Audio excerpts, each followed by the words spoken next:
अस्सलामुअलैकुम दोस्तों, आज की कहानी एक राजमिस्त्री की होने वाली है। वह इतना गरीब था कि उसके पास घर भी नहीं था।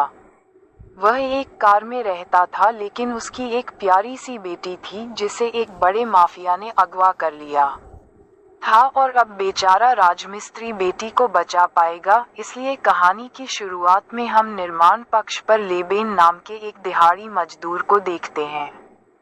उसके सामने कई मजदूर बैठे हैं और वह सभी को प्रोत्साहित करता है और सब कुछ समझाता है कि कौन क्या करेगा। इसलिए सभी अपने अपने काम में व्यस्त हो जाते हैं और लेबेन भी अपना काम करने लगता है। थोड़ी देर बाद वह कार्यालय के अंदर जाता है और यहाँ वह जो और काला को देखता है। इस तरफ के मालिकों को गाजिया परिवार के रूप में जाना जाता है, जो सभी की एक बेटी भी थी। उसका नाम जेनी है। जेनी अपने पिता से बात करती है और उन्हें बताती है कि उसने अपना पहला सेमेस्टर पास कर लिया है, जिसके कारण वह बहुत खुश है और इस खुशी के साथ अपने दोस्तों को एक पार्टी देना चाहती है। इसकी कीमत लगभग $1640 होगी।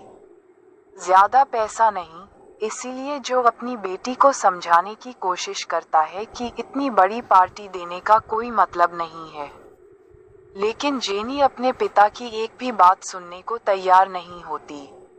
लेबन और वे उनके बीच बैठकर ये सब सुन रहे थे।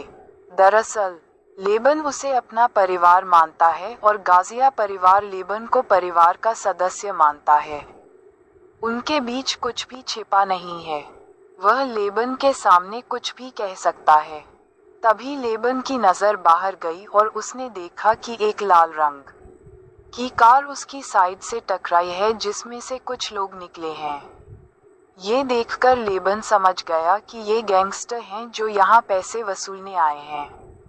ये सब देखकर जो लड़की को पैसे देने के लिए तैयार हो गया। लेबन भी बाहर आ गया।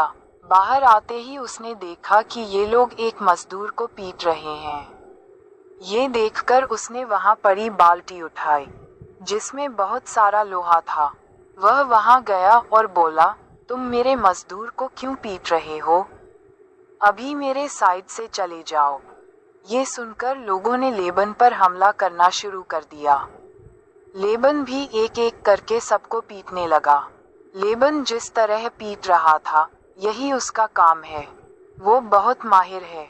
वो एक एक करके सबको मारता है, हालात बिगाड़ता है और आखिर में बंदूक की नोक पर सबको पकड़ लेता है, जिसके बाद सारे गुंडे भाग जाते हैं।